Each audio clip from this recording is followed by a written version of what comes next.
దేవుని యొక్క వాక్యమును మనం ధ్యానం చేద్దాం. ఆదికాండము 35వ అధ్యాయము మొదటి 3 వచనాలు చదువుదాం.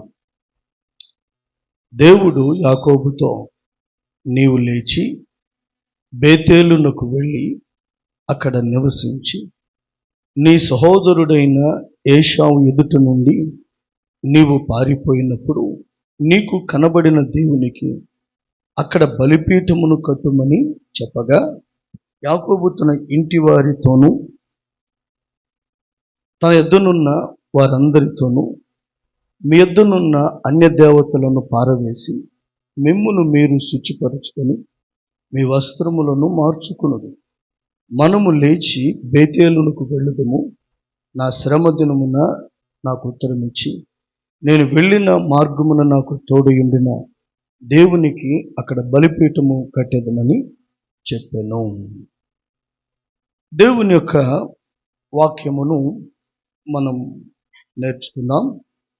ఆదికాండము 35వ అధ్యాయము మొదటి 3 వచనాల్లో వ్రాయబడిన వాక్యములు ఒకసారి మొదట మనం అర్థం చేసుకుందాం, చదువుబడిన భాగమును.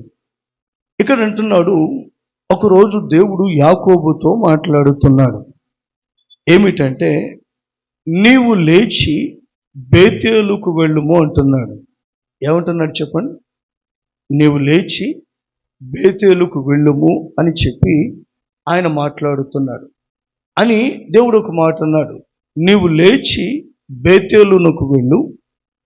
రెండవది, అక్కడ నివసించి నీ సహోదరుడైన ఏశావు ఎదుట నుండి నీవు పారిపోయినప్పుడు నీకు కనబడిన దేవునికి అక్కడ బలిపీఠము కట్టు అంటున్నాడు.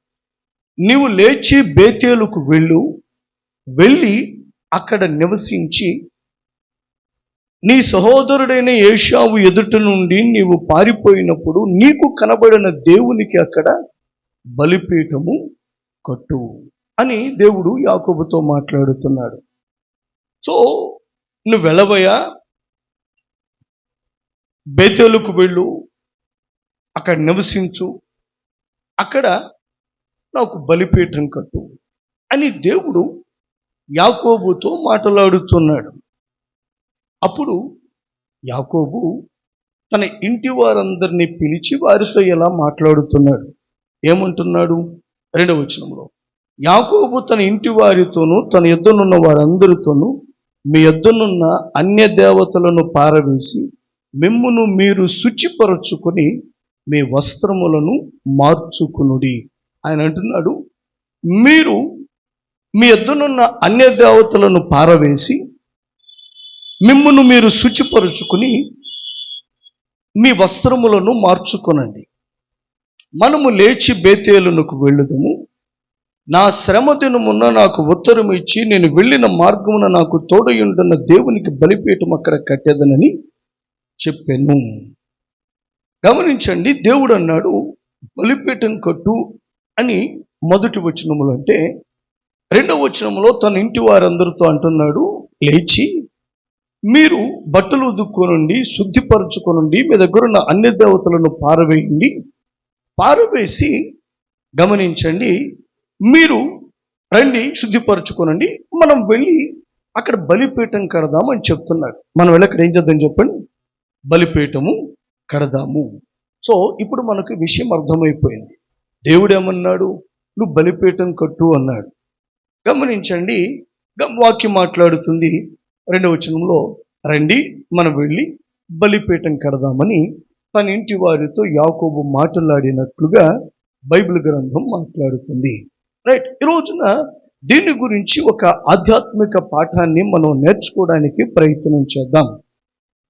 దేవుడు బేతేలుకు వెళ్ళమంటున్నాడు. ఏం చేయమని చెప్పండి? బేతేలుకు వెళ్ళు.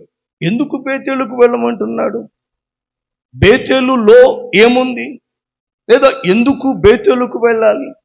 దేవుడు అంత ప్రత్యేకంగా ఎంచి బేతేలుకు వెళ్ళమని చెప్పవలసిన అవసరత ఏమొచ్చింది యాకోబుతో అనేది మనకు అర్థం కావాలంటే మొదట యాకోబు జీవితంలో బేతేలేమో మనకు అర్థమైతే, యాకోబు జీవితంలో బేతేలు యొక్క విశిష్టత మనకు అర్థమైతే, దేవుడు మళ్ళీ ఎందుకు బేతేలుకు వెళ్ళమంటున్నాడో మనకు అర్థమవుతుంది.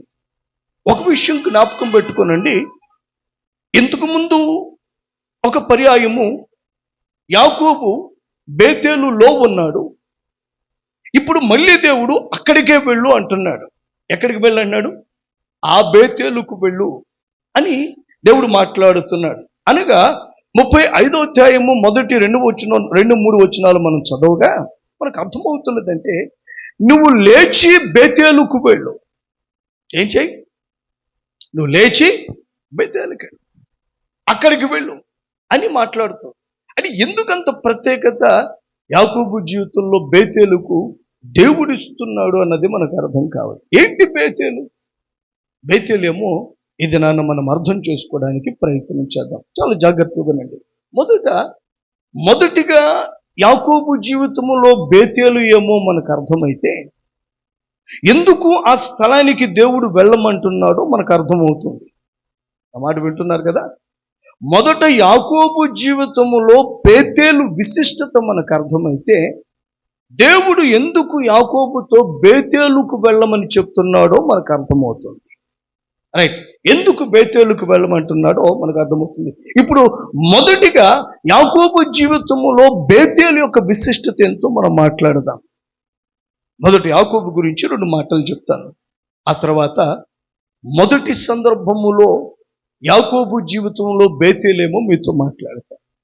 ఏమిటంటే జాగ్రత్త వినాలి. ఎవరు యాకోబు అంటే అబ్రహామునకు వాగ్దాన పుత్రుడైనటువంటి ఇస్సాకు యొక్క 2 కవల పిల్లలలో చిన్నవాడు యాకోబు. మనందరికీ తెలుసు, కవల పిల్లలు నిమిషాల వ్యవధిలో పుడతారు. మొదటివాడు పుట్టిన కొద్ది నిమిషాలకు రెండోవాడు పుడతాడు. గమనించండి, సాధారణంగా ముందు పుట్టిన వానిని అన్న లేదా అక్క అని, తర్వాత పుట్టిన వారిని కొన్ని నిమిషాల తేడా అయినా చెల్లి లేదా తమ్ముడు అని చెప్పి మనం పిలుస్తూ ఉంటాం. చెల్లి లేదా తమ్ముడని మనం పిలుస్తూ ఉంటాం. సహజంగా అలాగున్న కవల సోదరుడు ఈ యొక్క యాకోబు. కవల సోదరుడు ఇస్సాకుకు యాకోబు. చాలా జాగ్రత్తగా ఈ మాటలు వినాలి. సో ఇప్పుడు ఎవరు యాకోబు? మొదటి సమాధానం, అబ్రహాము మనుమడు, ఇస్సాకు యొక్క చిన్న కుమారుడు. ఒక సందర్భంలో ఏమి జరిగిందంటే గమనించండి, ఇస్సాకు పెద్దవాడై కన్నులు మందదృష్టి కలిగిన వాడి వయస్సు అయిపోగా, గమనించండి, ఇప్పుడు కుమారుడితో మాట్లాడుతున్నాడు. పెద్ద కుమారుడితో. సహజంగా అప్పటిదాకా పెద్ద కుమారుడితో అటాచ్మెంట్ ఎక్కువ ఇస్సాకుకు, చిన్న కుమారుడికి తల్లితో అటాచ్మెంట్ ఎక్కువ. ఈ సందర్భంలో ఏం జరిగిందంటే, పెద్ద కుమారుడుతో తండ్రి మాట్లాడుతున్నాడు ఇస్సాకు. మరి పెద్దోడా, నేను పెద్దవాడిని అయిపోయాను, నా మరణకాలం దగ్గర పడింది, నేను ఇదిగో చనిపోబోతున్నాను. నువ్వేం చేస్తావంటే వెళ్ళి నా కొరకు వేటాడి మాంసము తీసుకురా, నేను తిని నిన్ను దీవిస్తానురా అని చెప్పాడు. నేనేం చేస్తాను, నేను దీవిస్తాను అని చెప్పాడు. తిని నిన్ను దీవిస్తాను అని యాకోబు చెప్పగా, సరే తండ్రి మాట ప్రకారం వెళ్ళాడు ఏశావు, అన్నయ్య ఏశావు. అయితే విషయం ఏంటంటే, ఏశావు వెళ్ళాడు. ఆ తర్వాత ఈ మాటలు తండ్రి పెద్ద కుమారుడితో మాట్లాడుతున్నటువంటి మాటలు తల్లి విన్నది. ఆ తల్లి ఇప్పుడు చిన్న కుమారుడితో మాట్లాడుతుంది. ఇదిగో యాకోబు, నువ్వు వెళ్ళి ఇదిగో మందులో నుంచి ఒక పశువుని తీసుకురా, మీ నాన్న అన్నతో ఇలా చెప్పాడురా, ఆ దీవెన నీకు రావాలని నేను కోరుకుంటున్నాను. సో నీవు వెళ్ళి ఆ పశువును తీసుకునిరా, నేను సిద్ధపరుస్తాను, నీ తండ్రికి ఎలా ఇష్టమో నాకు తెలుసు, అలా వండి పెడతాను, వెళ్ళి ఈ వంటకం మీ తండ్రికి ఇవ్వు, నిన్ను దీవిస్తాడు అని చెప్పి చిన్న కుమారుడితో తల్లి చెప్పగా వెళ్ళాడు. మందులో నుంచి ఒక గొర్రెను తీసుకువచ్చాడు, తల్లి సిద్ధపరిచింది. వెళ్తుండగా చిన్న కుమారుడికి ఒక అనుమానం వచ్చింది. ఏమిటయ్యా ఈ అనుమానం అంటే, అమ్మా, అన్న రోమాలు కలిగిన వారు ఒంటి నిండా వెంట్రుకలు ఎక్కువ ఉంటాయి, నేను నున్నగా ఉంటాను, తండ్రి గనక తరిమి చూస్తే దీవెన సంగతి ప్రక్కన పెట్టు, నన్ను శపిస్తాడు ఈ మోసం చేసినందుకు. మరి ఎలాగంటే దాని దగ్గర కూడా నాకు ఒక ఐడియా ఉందిరా. ఇప్పుడు మనం చంపిన పశువు ఉంది కదా, ఆ చర్మం నీకు చుడతాను. అప్పుడు తండ్రిని నువ్వు తడిమినప్పుడు నీ రోమాలు చూసినప్పుడు నువ్వు పెద్దవాడు అనుకుంటాడులే అన్నాడు. అన్నట్లుగానే సిద్ధపరిచిన మాంసము తీసుకువెళ్ళి తండ్రి అడిగాడు, ఎంతో తొందరగా నీకు ఎట్లా దొరికిందిరా పెద్దవాడా అని అంటే అన్నాడు, దేవుడి పని కదా, దేవుడే చూపించాడు నాకు పశువును అని చెప్పి అబద్ధం ఆడాడు. ఆ తర్వాత ఇంకోటి ఏం జరిగింది, నీవెవరువు అంటే గమనించండి, నేను ఏశావును అన్నాడు, పేరు తప్పు చెప్పాడు. రెండవది నీ పెద్ద కుమారుడు అన్నాడు, తన స్థానాన్ని కూడా తప్పు చెప్పాడు. మొత్తానికి నీ స్వరమేదో తేడాగా ఉందిరా అని పిలిస్తే దగ్గరికి వచ్చాడు. తడిమి చూడగా రోమాలు ఉన్నాయి అంటున్నాడు. అవునరా, నువ్వు నా పెద్ద కొడుకువే అని చెప్పాడు. అలాగున తిని సమృద్ధిగా యాకోబును, చిన్నవాడిని యాకోబును దీవించాడు. ఆ తర్వాత జరిగిన సంభవాలు ఏమంటే కనుక ఈ విషయము తర్వాత బయటాడి వచ్చాడు, సిద్ధపరిచాడు. గబగబా తండ్రి దగ్గరికి వెళ్ళాడు పెద్ద కుమారుడు. అయ్యా వచ్చాను, ఇదిగో నీ కోరుకు నువ్వు అడిగావు కదా నాన్న, మాంసము తెచ్చాను, లే నన్ను తిని నన్ను దీవించంటే కనుక అప్పుడు పెద్దగా ఏడుస్తున్నాడు. ఎందుకు ముందు వచ్చిన వాడు ఎవడరా, దీవుల్లో ఇచ్చేశాను, నువ్వు ఇప్పుడు వచ్చావంటే కనుక అప్పుడు అర్థమైపోయింది, ఇదిగో చిన్నవాడి మోసం చేశాడు. అప్పుడు కోపములో ఏశావు అంటున్నాడు, నా సహోదరుని నేను చంపేస్తాను, నా సహోదరుని నేను చంపుతాను అని చెప్పి ఆయన మాట్లాడి ఉన్నాడు. ఆ తర్వాత ఆ విషయము తెలుసుకున్న యాకోబు భయపడుతున్నాడు. తల్లిదండ్రులు కూడా భయపడి యాకోబుని పిలిచేలా మాట్లాడారు. అయ్యా, ఒక దినాన్ని ఇద్దరిని కోల్పోవటం మాకు ఇష్టం లేదురా. ఇప్పుడు ఏం చేస్తావంటే గనక నీవు ఇదిగో ఈ యాకోబు, ఈ కనాను, మనం ఇక్కడ నివాసం ఉన్నాం కదా, ఈ కనాను కుమార్తెలు పెళ్లి చేసుకోవటం నాకు ఇష్టం లేదురా. నీవు నీ మేనమామ ఇంటికి వెళ్ళి అక్కడ నీ మేనమామ, నీ తల్లి అన్నయోగు ఆ యొక్క మరి లాబాను యొక్క కుమార్తెల్లో ఒక ఆమెను వివాహము చేసుకో, నువ్వు ముందు అక్కడికి వెళ్ళిపో అని చెప్పి మరి తల్లి తండ్రి కలిసి యాకోబును పెండ్లి చేసుకున్న కొరకై ముందు ఏశావు నుండి తప్పించుట కొరకై గమనించండి, యాకోబును తమ ఇంటి నుండి మేనమామ ఇంటికి, లాబాని ఇంటికి, పద్దనరాము అనే సిరియాలో ఉన్న ఆ ప్రాంతానికి యాకోబును పంపివేశారు. అలాగున ఏశావు చేతి నుండి తప్పించారు, ఏశావు చేతి నుండి యాకోబును విడిపించారు. పెండ్లి చేసుకున్నట్టు కొరకై మరి అక్కడ సిరియా పంపించారు యాకోబును. అయితే చాలా జాగ్రత్తగా ఉనండి. ఇప్పుడు యాకోబు పరిస్థితి ఒకసారి మనం మాట్లాడదాం. ఏంటి యాకోబు పరిస్థితి అంటే గనక గమనించండి, అన్న చంపుతాడు అన్న ప్రాణభయం ఉంది యాకోబుకు. ఏంటి చెప్పండి, అన్న చంపుతాడు అన్న ప్రాణభయం ఉన్నది. అందువల్ల అన్న దగ్గర నుండి పారిపోతున్నాడు. రెండవది ఇప్పుడు ఏమంటే గనక తాను చేసిన పొరపాటును బట్టి, మరి అబద్ధం ఆడిన తీరును బట్టి, ఒకటి అన్నకు దూరం అయిపోయాడు మాత్రమే కాదు, తల్లికి తండ్రికి దూరం అయిపోయాడు. ఇప్పుడు ఒంటరిగా ఉన్నాడు. ఒకటేమో ప్రాణభయము చేత భీతిల్లుతూ ఉన్నాడు, ప్రాణభయంతో బాధపడుతున్నాడు యాకోబు. రెండవది ఇప్పుడు కుటుంబము నుండి అకస్మాత్తుగా వేరుపరచబడిన వాడే. ముందే మనం మాటల్లో చెప్పుకున్నాం ఏమనంటే గనక యాకోబు తల్లితో అటాచ్మెంట్ ఎక్కువ, తల్లితో అటాచ్మెంట్ ఎక్కువ. అట్లాగే తండ్రి ప్రేమ లేదు, తండ్రి ప్రేమించడమే కాదు, సహజంగా కొంచెం ఎఫెక్షన్ ఎక్కువ చిన్నవాడు తల్లికి. అయితే విషయం ఏదంటే ఇప్పుడు అకస్మాత్తుగా అందరికీ దూరం అయిపోయాడు. ఆడుకున్న అన్నకు దూరం అయిపోయాడు, కనిపించిన తల్లిదండ్రులకు దూరం అయిపోయాడు, అక్కడున్న మందలకు దూరం అయిపోయాడు. మొత్తానికి ఏదేమైనా ఊహించని సంఘటన. ఆ ముందు రోజు రాత్రి అలా అనుకున్నాడో లేదో, అకస్మాత్తుగా నేను ఒంటరిని అయిపోతానని ఆ ముందు రోజును ఊహించాడో లేదో, ఇలా ఒకటి జరుగుతుంది నా జీవితంలో. మరి ఎంతకాలం పెరిగిన ఇల్లు, ఎంతకాలం పెరిగిన తల్లిదండ్రులు, అందరినీ విడిచిపెట్టి వెళ్ళిపోతుంది. కానీ తెలీదు, అకస్మాత్తుగా ఒంటరితనము ఆవహించింది. ఇప్పుడు ఆ ఒంటరితనములో తండ్రి చెప్పినట్లుగా పద్దనరాము వెళ్ళిపోతున్నాడు. ఇప్పుడు ది కండిషన్ ఆఫ్ జేకబ్, మరి యాకోబు యొక్క స్థితి ఏమంటే గనక అతడు ఒంటరి అయిపోయాడు అకస్మాత్తుగా. యాకోబు యొక్క స్థితి ఏమంటే గనక అన్న చేత ప్రాణభయముతో ఉన్నాడు. ఇప్పుడు ఏమంటే గనక అతడు బేరేషబా నుండి, అంటే అప్పటికి తన తల్లిదండ్రులు ఉన్న ఆ ప్రదేశము నుండి బయలుదేరి ఎక్కడికి వెళ్తూ ఉన్నాడంటే గనక తండ్రి చెప్పినట్లుగా సిరియాలో ఉన్న మేనమామ లాబాని ఇంటికి, ఆ బెతేలు కుమారుడైన లాబాని ఇంటికి, సిరియాలో ఉన్న ప్రాంతానికి యాకోబు వెళ్తూ ఉన్నాడు. వెళ్తూ ఉన్నప్పుడు ఒక చోట చేరి ప్రొద్దు గుంకినందున అతడు అక్కడున్న రాతిలో ఒకదాన్ని తలగడగ చేసుకుని ఆ రాత్రి అక్కడ పరున్నాడు. అది గబియలు కింద మాట్లాడుతుంది. యాకోబు గమనించండి, పారిపోతున్నప్పుడు ఆ యొక్క స్థలము పరిస్థితి ఏంటంటే అది ఒక దట్టమైన అరణ్యము. అదేం చెప్పండి, దట్టమైన అరణ్యము, జనసంచారము లేని ఒక ప్రాంతము. ఇంకా ఆ రాత్రి అక్కడ ఉండిపోవలసి వచ్చింది యాకోబు. ఆ మాటలు చదువుదాం.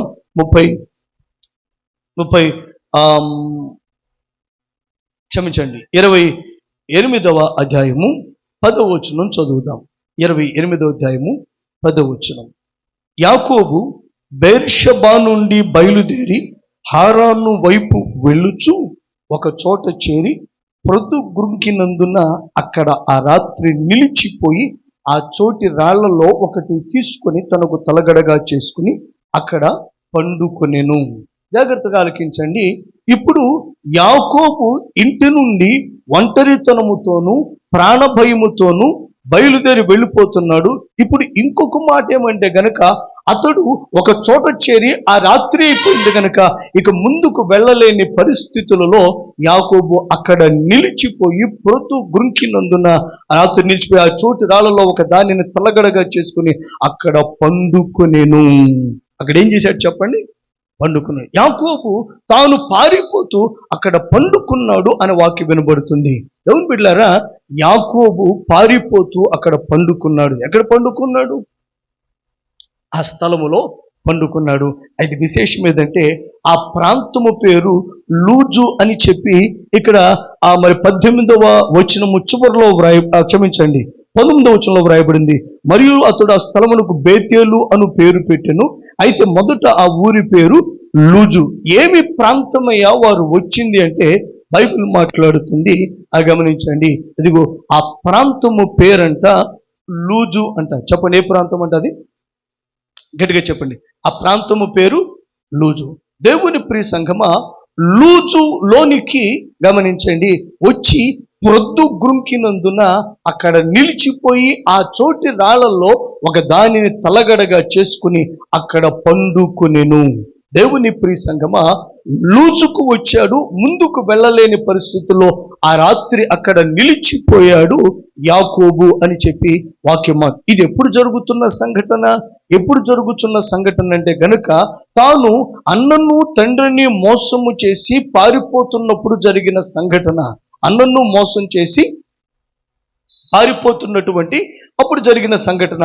అతడు తండ్రి చెప్పగా పద్దనరాము పారిపోతున్నాడు. జరిగినప్పుడు జరిగింది ఏమంటే అతడు లూజునకు వచ్చి ఆగాడు. అక్కడ పొద్దుకుంకినందున ఒక రాయి తలగడగా చేసుకుని పండుకున్నాడు. ఇప్పుడు ఈ విషయంలో మనకు యాకోబు ఉన్న సందర్భాన్ని ధ్యానించటము అత్యవసరము, చాలా ప్రధానము. మొదటి మీతో మాట్లాడుతున్నాను. మొదటిది అన్నను బట్టి ప్రాణభయం. చెప్పండి, దేన్ని బట్టి ప్రాణభయం? అన్నను బట్టి. బహుశా నేను అనుకుంటున్నాను వేగంగా నడిచి ఉంటాడు. ఏం చెప్పండి? అన్న వేటగాడు, దూరము నుండి అయినా మరి విసిరి గమనించిన బాణము వేగల సమర్థుడు, చంపుతానని శపథం చేశాడు. వేడి మీద ఉన్నాడు. కొన్నిసార్లు అంటాం, ఇప్పుడు ఎలమాకరా వేడి మీద ఉన్నాడు అంటారు. అంటే మంచి ఆవేశం మీద ఉన్నాడు. దేవుని బిడ్డలారా, ఎంత వేగంగా నడిచి ఉంటాడో యాకోబు. ఎందుకంటే ప్రాణభయంతో పారిపోతున్నాడు. రెండవది ఒంటరి అయిపోయి ఉన్నాడు యాకోబు యొక్క స్థితిలో. మూడవది ఒకటి ప్రాణభయము, రెండవది ఒంటరితనము, మూడవది తానున్న ఆ స్థలములో అది అరణ్యము కాబట్టి క్రూర జంతువులు, దొంగలు లాంటి భయాలు ఉంటాయి. అదే నాలుగు పరిస్థితులు బట్టి మనం ఆలోచన చేస్తే. దేవుని ప్రియ సంఘమా, ఇప్పుడు నేనంటున్నాను, ఇలాంటి క్లిష్టమైన పరిస్థితుల్లో యాకోబు పట్టి నిద్రపోతున్నాడనే చెప్పాలి. అయితే గత వారం ఈ మాటలు మీతో చెప్పాను. యాకోబును గురించి మాట్లాడుతూ ఇదిగో ఆ లూజునకు వచ్చి పారిపోతున్న తరుణములో అక్కడ ఆగిన తర్వాత ఆ రాత్రి తలగడగా చేసుకుని రాత్రిని పండుకున్నాడు. ఆ రాత్రి జరిగిన సంభవాలు గత వారం మాట్లాడాను. మరొక పర్యాయం మీకు జ్ఞాపకం చేస్తాను. ఏమి జరిగిందంటే చాలా జాగ్రత్తగా వినాలి. యాకోబు జీవితాన్ని మలుపు తిప్పిన సంఘటన ఈ సంఘటన. యాకోబు జీవితము ఇక్కడ మలుపు తిరిగింది. యాకోబు జీవితము ఇక్కడి నుంచి ఒక టర్న్ తీసుకుంది. యాకోబు జీవితమును మలుపు తిప్పిన సంఘటన, యాకోబు జీవితములో గుర్తించదగిన ఒక ప్రధానమైన సంభవం ఇక్కడ జరిగింది. ప్రధానమైన సంభవం ఇక్కడ జరిగింది. ఎక్కడ? ఈ యొక్క లూజు దగ్గర. ఏం జరిగిందో గత వారం మాట్లాడాను. అదే విషయాలు మీకు జ్ఞాపకం చేస్తాను అవసరాన్ని బట్టి. ఎందుకంటే ఈరోజు నా జాగ్రత్త వినాలి. మనము ఏ భాగాన్ని మాట్లాడుతున్నామంటే ఆదికాండము 35వ అధ్యాయములో దేవుడు యాకోబుతో మాట్లాడుతున్నాడు. ఇదిగో ఆ బేతేలు ఉందే, నీ శ్రమ దినమున నీతో మాట్లాడానే, నీవు యోషువ ఎదుట నుండి పారిపోతున్నప్పుడు నేను నిన్ను దర్శించానే, ఆ బేతేలునకు మళ్ళీ వెళ్ళు అని చెప్పి దేవుడు మాట్లాడుతున్నాడు. అంటే తాను ఒకప్పుడు ఉండి బలపరచబడిన ఆ బేతేలునకు మళ్ళీ వెళ్ళమంటున్నాడు దేవుడు. ఇప్పుడు ఏం మాట్లాడుతున్నామంటే దేవుడు 35వ అధ్యాయములో యాకోబు అనే తన భక్తుని బేతేలునకు వెళ్ళమని చెప్పగా ఎందుకు దేవుడు మరి ఒక పర్యాయము బేతేలును జ్ఞాపకం చేస్తున్నాడు, ఎందుకు బేతేలునకు వెళ్ళమంటున్నాడు అన్నది మనకు అర్థం కావటం కోసం మొదట బేతేలులో ఏం జరిగిందో, మొదట బేతేలు యొక్క విశిష్టత ఏమో యాకోబు జీవితంలో మనకు అర్థమైతే రెండవసారి ఎందుకు దేవుడు బేతేలుకు వెళ్ళమంటున్నాడో మనకు అర్థమవుతుంది. అందువల్ల ఇప్పుడు మనం చేస్తున్న పని ఏమంటే గనక మొదటి పర్యాయము బేతేలు అనేది యాకోబు జీవితంలో చాలా విశిష్టమైన సంగతి. యాకోబు జీవితము మలుపు తిరిగిన సందర్భము బేతేలు సంఘటన. యాకోబు జీవితములో ఒక గుర్తించదగినది, అది ఏ పాటి గుర్తించదగినదో, ఎందుకు జ్ఞాపకం ఉంచుకోవలసిందో, ఎందుకు విశిష్టమైనదో, ఎందుకు మాన్యమెంటో తన జీవితంలో మీతో మాట్లాడుతున్నాను. దేవుని బిడ్డలారా, ఎందుకు బేతేలు ప్రత్యేకమైందో, మొదట బేతేలు దగ్గర ఏం జరిగిందో మీతో మాట్లాడుతాను. మీరు జాగ్రత్తగా ఏమిటయ్యా బేతేలు దగ్గర జరిగిందంటే మీరు జాగ్రత్త. ఆ రాత్రి అక్కడికి వచ్చాడు యాకోబు. ఒక కండిషన్ మాట్లాడడం. ఈ 3 మాటలు మీరు చెప్పండి. ఏంటా పరిస్థితులు? 1 ప్రాణభయం. చెప్పండి అందరూ. ఏంటిదంట? ప్రాణభయం. 2వది ఒంటరితనం. చెప్పండి. 2వది ఒంటరితనం. 3వది అక్కడున్న స్థానిక పట్టి ఈ జంతువులు దొంగలు గుర్చిన భయము. ఇలాంటి భయముతోనూ ఒంటరితనముతోనూ ప్రాణాపాయముతోనూ అతను అపాయములో ఉన్నాడు, ప్రాణ భయముతో ఉన్నాడు. 3వది అతడు ఒంటరితనములో ఉన్నాడు. అదో పరిస్థితి. అయితే యాకోబు ఈ 3 విధములైన పరిస్థితుల్లో ఉండగా అక్కడ లూజు అనే ప్రాంతానికి వచ్చిన తర్వాత ఒక సంఘటన జరిగింది. ఏమి జరిగిందంటే గనక మీరందరికీ గత వారం చెప్పిన ఒకసారి జ్ఞాపకం చేస్తున్నాను. ఏమి జరిగింది అంటే యాకోబునకు ఒక కల వచ్చింది. చెప్పండి, ఏమొచ్చింది? యాకోబునకు ఒక కల వచ్చింది. ఆ కలలో ఏమి జరిగిందో మీతో మాట్లాడతాను. ఆ కలలో ఒక నిచ్చెన భూమి మీద నుండి వేయబడింది ఆకాశానికి. దాని కొన ఆకాశము అంటింది, లేదా ఆకాశములో ఉన్నది. అక్కడ ఏం జరుగుతున్నదంటే దేవదూతలు ఎక్కుచూ దిగుచూ ఉన్నారు. అతని కలలో ఒక నిచ్చెన కనబడింది. ఆ నిచ్చెన ఎంత పెద్దదంటే భూమి మీద నుండి ఆకాశమునకు వేయబడింది. ఆకాశం మీద దేవదూతలు దిగుచూ ఎక్కుచూ ఉన్నట్లుగా అతడు కలలో చూచాడు. కలలో చూచిన మరి ఒక ప్రధానమైన విషయం ఏదంటే అతడు ఆ కలలో చూడగా బైబిల్ చెప్తుంది ఆ యొక్క దూతలకు పైగా దేవుడు నిలిచి దేవుడు 3 విషయాలు యాకోబుతో మాట్లాడాడు. ఇవి చాలా ప్రధానం. ఇలా మాట్లాడాడు. మొదటిగా ఏమన్నాడంటే, యాకోబా, నీవు పండుకున్న ఈ స్థలము నీకు నీ తర్వాత నీ సంతతికి నేను ఇస్తాను అని చెప్పి దేవుడు మాట్లాడాడు. రెండవదిగా అన్నాడు, నీ సంతానము లెక్కకు ఇసుక రేణువుల వలె నేను చేస్తాను. గమనించండి, పడమటి నుండి తూర్పుకు, గమనించండి, ఉత్తరము నుండి దక్షిణానికి నీ సంతానమును వ్యాపింప చేస్తాను. నీ సంతానము వలన భూలోకములోని వంశాలన్నీ కూడా ఆశీర్వదించబడేటట్లుగా నీ సంతానాన్ని చేస్తాను అని చెప్పి దేవుడు యాకోబుతో మాట్లాడాడు. 3వదిగా ఏం జరిగిందంటే, నేను నీకు తోడయుండి నువ్వు వెళ్ళు ప్రతి స్థలానికి నేను నీతో కూడా వచ్చి నిన్ను మరలా వెనుకకు తీసుకుని వస్తాను, నిన్ను ఆశీర్వదిస్తాను అని చెప్పాడు. ఈ మూడు మాటలు కూడా గమనించండి, దేవుడు ఆ కలలో యాకోబుతో మాట్లాడినట్లుగా మనం చూడవచ్చును. కలలో యాకోబుతో మాట్లాడాడు. దాన్ని సులభంగా గుర్తుపెట్టుకోవడం కోసం గత వారంలో వాటికి 3 పేర్లు పెట్టాం. మొదటిది దేని గురించి మాట్లాడాడంటే స్థలము గురించి మాట్లాడాడు. ఈ స్థలము నీకు నీ తరువాత నీ సంతతికి ఇస్తానని చెప్పాడు. మొదటి స్థలమును గురించి చెప్పాడు. రెండవది ఏం చెప్పాడంటే గనక స్థలాన్ని గురించి చెప్పాడు. సంతానం గురించి చెప్పాడు. నీ సంతానము లెక్కకు ఇసుకరేణువుల వలె నేను చేస్తాను. పడమటి నుండి తూర్పుకు, ఉత్తరం నుండి దక్షిణం వరకు మీరు 4 దిక్కులా వ్యాపిస్తారు. నీ సంతానము వల్ల భూలోకములోని వంశములన్నీ ఆశీర్వదించబడతాయని రెండవది సంతానము గురించి వాగ్దానం చేశాడు. మూడవది ఏమంటే గనక తాను తోడై ఉండబోతున్న ఆ సహాయమును గురించి మాట్లాడుతూ ప్రభు అన్నాడు, ఇగో యాకోబు, నేను నీకు తోడై ఉండి నీ వెళ్ళు ప్రతి స్థలమునకు నీతో వచ్చి నేను వెనుకకు తీసుకుని వస్తాను అని దేవుడు ఏం చేశాడంటే యాకోబుతో మాట్లాడాడు. సో దేవుడు గమనించండి, కల దర్శనములో కలను చూపించి మాట్లాడేటటువంటి 3 మాటలు ఇదిగో చూసాం. ఆ తర్వాత ఆ కల తర్వాత 3 సంఘటనలు జరిగినాయి. ఇవి కలలో దేవుడు యాకోబుతో మాట్లాడిన మాటలు. ఆ తర్వాత కల తర్వాత కూడా 3 ప్రధానమైన సంఘటనలు జరిగినాయి. అవి కూడా ప్రధానమైనవి. చాలా జాగ్రత్తగా వినండి. సో ఇప్పుడు అతడు పారిపోతూ ఒక స్థలానికి వచ్చి, ఆ ప్రాంతము పేరు లూజు, అక్కడికి వచ్చి పొద్దుగుంకినందున ముందుకు వెళ్ళలేని పరిస్థితుల్లో, ఒక ప్రక్కన భయం ఉన్న, ఇక ఏమీ చేయలేని పరిస్థితుల్లో, ఒంటరితనముతో, ప్రాణ భయంతో, అపాయంతో ఉన్న పరిస్థితుల్లో అతడు అక్కడ నిలిచిపోయి యాకోబు ఇదిగో ఆ రాత్రి పండుకొనగా ఒక కల కన్నాడు. ఆ కలలో జరిగింది ఒక నిచ్చెన, ఒక దూతలు ఎక్కుతూ దిగుతున్నారు. ఆ దూతలకు పైగా దేవుడు నిలిచి యాకోబుతో ఈ 3 విషయాలు మాట్లాడాడు. స్థలము గురించి, సంతానము గురించి, తాను చేయబోవు సహాయమును గురించి మాట్లాడాడు. ఆ తర్వాత యాకోబు నిద్ర మేల్కొని ఇలాగా గమనించండి, 3 సంఘటనలు తన జీవితంలో ఉన్నాయి. నిద్ర మేల్కొన్న తర్వాత మొదట చేసిన పని ఏమంటే, మీతో మాట్లాడుతాను, జాగ్రత్తగా ఉంది. మొదట చేసిన పని ఏంటంటే, తాను పండుకొనిన ఆ స్థలములో తాను తలగడగా చేసుకున్న రాతిని నిలిపి అని ఉంటుంది. ఆ తర్వాత 35వ అధ్యాయం చూస్తే కట్టించి అనే మాట కూడా మనం చూస్తాం. సరే, ఏదేమైనా విషయం ఏదంటే అక్కడ ఒక స్తంభాన్ని నిలిపాడు లేదా కట్టాడు. జరిగింది ఏమంటే గనక దాని కొనపైన నూనె పోసి దానికి బేతేలు అని పేరు పెట్టాడు. ఏం పేరు పెట్టాడు చెప్పండి? బేతేలు అని పేరు పెట్టాడు.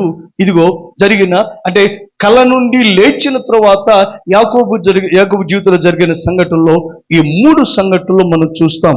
ఏమిటి అంటే గనక నంబర్ 1 బైబిల్ మాట్లాడుతున్నటువంటి విషయము, అతడు ఆ కొన మీద నూనె పోశాడు. రెండవది మీతో మాట్లాడుతాను. రెండవదిగా చేసిన పని ఏమంటే తనలో తాను ఇలాగా అనుకున్నాడు, అరే ఇదిగో ఇక్కడ నేను ఒంటరిని అనుకున్నాను. కాదు, దేవదూతలు ఎక్కుచూ దిగుచూ ఉన్నారు. ఇది దేవుని మందిరమే కానీ వేరొకటి కాదు. ఇది పరలోకపు గవిని అని అనుకున్నాడు. ఏమనుకున్నాడు చెప్పండి? పరలోకపు గవిని అని చెప్పి తాను అనుకున్నట్లుగా, అగో ఇక్కడ పరలోకపు గవిని ఉంది, ఇది దేవుని మందిరమై ఉంటున్నది, ఇది దేవుని మందిరమై ఉంటుంది, ఇది పరలోకపు గవిని, ఇది దేవుని మందిరము అని చెప్పి యాకోబు తనలో తాను మాట్లాడుకుంటున్నాడు. ఇది దేవుని మందిరము అని చెప్పి ఆ అర్థం వచ్చినట్లుగా ఏం చేశాడంటే గనక బైబిల్ గ్రంథంలో దానికి ఆ బేతేలు అని పేరు పెట్టాడు. ఏం పేరు పెట్టాడు చెప్పండి? బేతేలు అని పేరు పెట్టాడు. గమనించండి, బేతేలు అని పేరు పెట్టాడు ఆ యొక్క మరి యాకోబు. అయితే ఇంకొక విషయం ఏదంటే గనక చాలా జాగ్రత్తగా ఉండాలి. ఆ తరువాత జరిగిన సంభవాలు మనం యాకోబు జీవితంలో అంటే స్తంభమును నిలిపాడు. స్తంభమును నిలిపి అక్కడ జరిగింది ఏమంటే దానికి బేతేలు అని పేరు పెట్టాడు. అక్కడ ఇది పరలోకపు గవిని, ఇక్కడ దేవుడు ఉన్నాడు, నిశ్చయముగా దేవుడు ఇక్కడ ఉన్నాడు, ఇది పరలోకపు గవిని అని చెప్పి అనుకున్నాడు. మూడవదిగా గమనించండి, దేవునితో ఒక నిబంధన చేసుకున్నాడు. ఆ నిబంధనలో 2 భాగాలు ఉన్నాయి. మొదట ఏమనుకున్నాడంటే దేవుడు ఇక మీదట ఆయనే నా దేవుడు అని అనుకున్నాడు.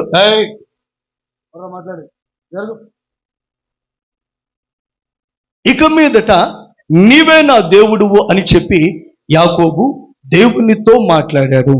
ఆ తర్వాత ఏం జరిగిందంటే, నీవు నాకిచ్చు యావత్తులో నేనేం చేస్తానంటే 10వ భాగము 10వ వంతు నీకు ఇస్తాను అని చెప్పి యాకోబు దేవుడితో మాట్లాడాడు.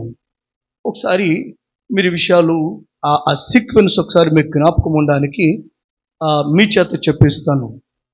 సో ఇప్పుడు కలలో దేవుడు మాట్లాడినటువంటి మాటలు ఒకసారి మీతో చెప్పండి. మొదటి దేని గురించి మాట్లాడాడు చెప్పండి?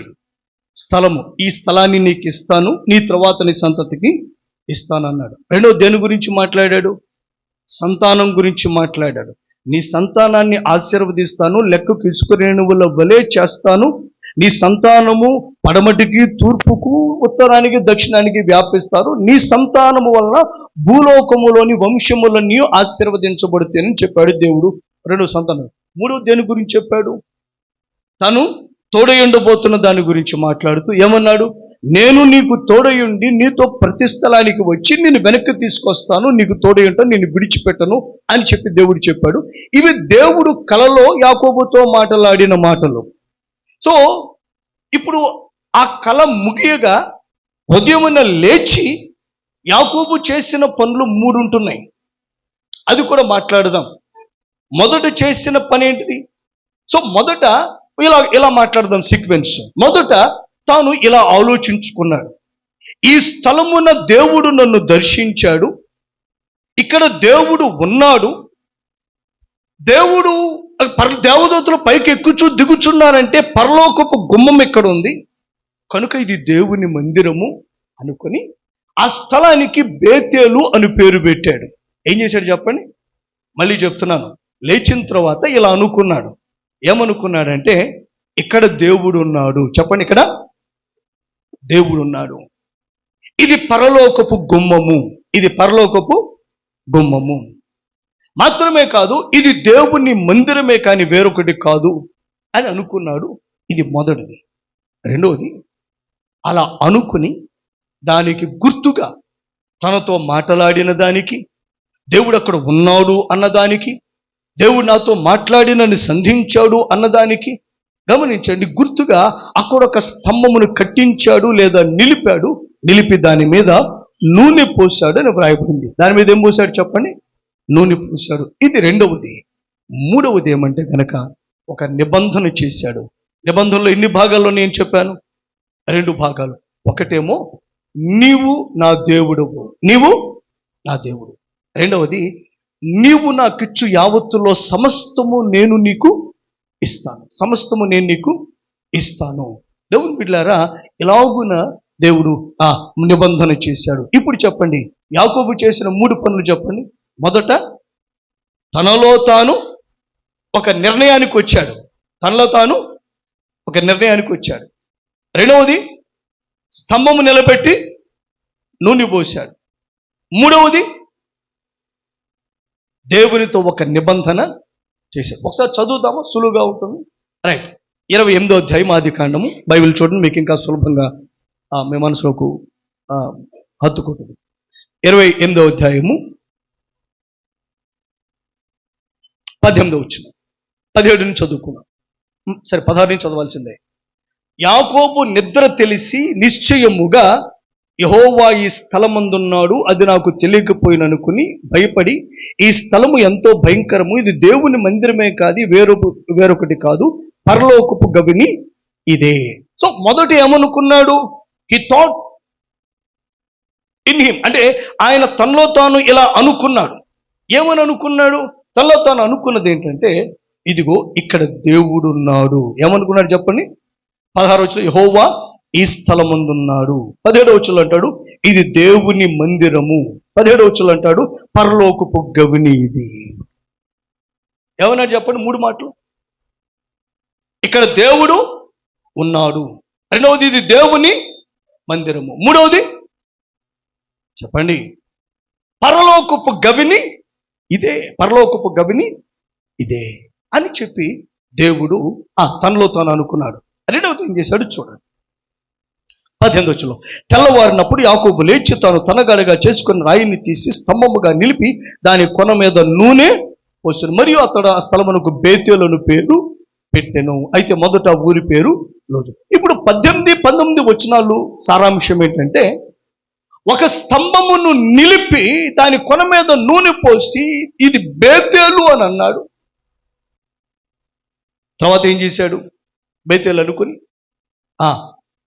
దాని కొన మీద బేతేలు మొదట ఊరి పేరు లోజు. సో రెండవదిగా ఒక స్తంభమును నిలిపి దాన్ని ప్రతిష్ఠించి దానికి దేవుని మందిరం అర్థం వచ్చినట్లుగా బేతేలు అని పేరు పెట్టాడు. ఏం పేరు పెట్టాడు చెప్పండి?